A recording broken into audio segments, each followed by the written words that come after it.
We've been here now 2 years, a bit more than 2 years, and I still feel very much as if I'm discovering things about the place. And this is the same case for working in any other great building like the Salk.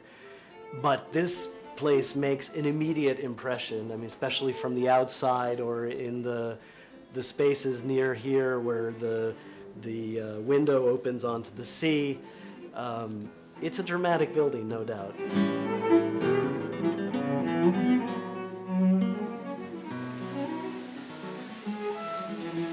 And this building has sort of the shape of a ship departing, and has the big windows of a ship. Now, in modern world, we know a lot about the geography of the Earth, but there are a lot of unknowns. So I imagine this ship departing to understand what our brain is and how to improve treatment for cancer. And so this is another, it's a metaphor, but you work inside the metaphor.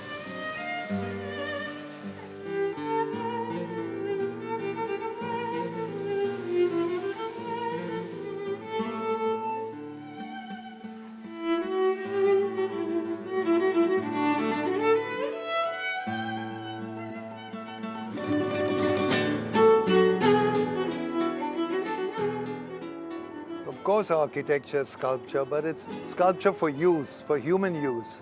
And so it has the openings for light, air, doors, windows, and it's very important that those openings don't spoil the sculpture, but they make it more perfect, more beautiful. It has the gestures of human occupation. That is what architecture is about.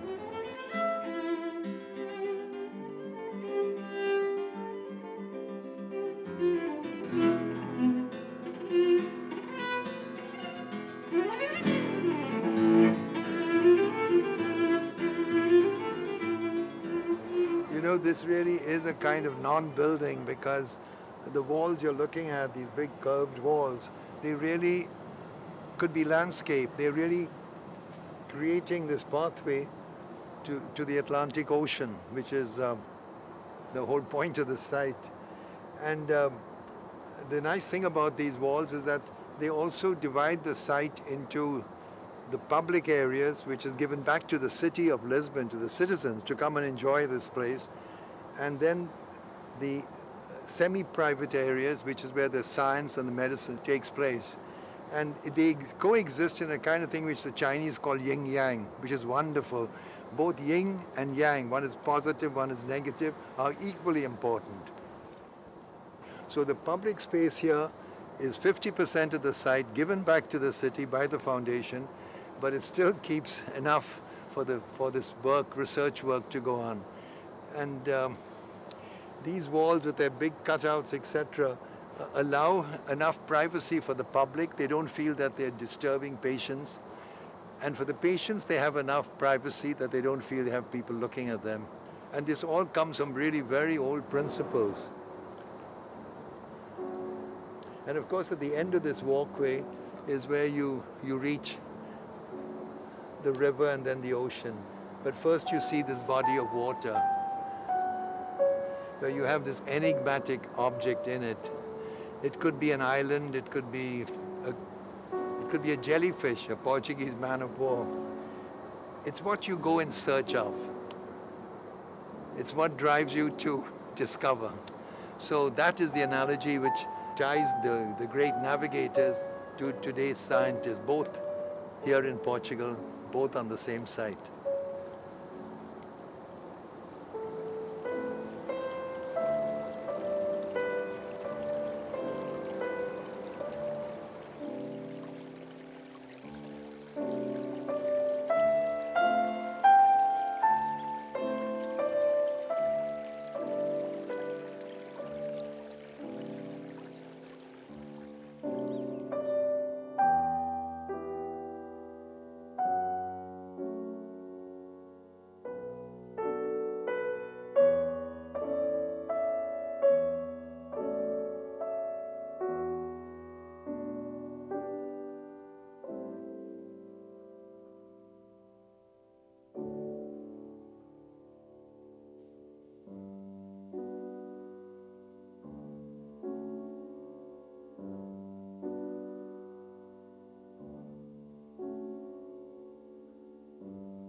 This building is extremely beautiful. This center is extremely beautiful. It sits in a very special place in Lisbon, in a historical part of Lisbon, and it pays tribute to the meaning of this area of the city. And there's only an architect who is a genius, could design, could understand, and could make happen. And so I said, we are extremely privileged to have him and have him as our architect.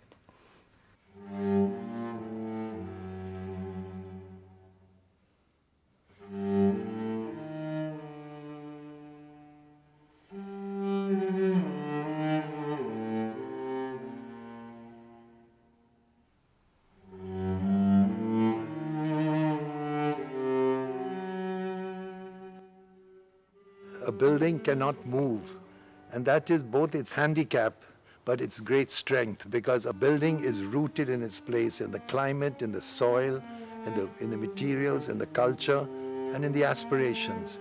And I think that's what a building has to express. So history is part of it, aspirations equally, and what we are talking about in this river is aspirations which made history.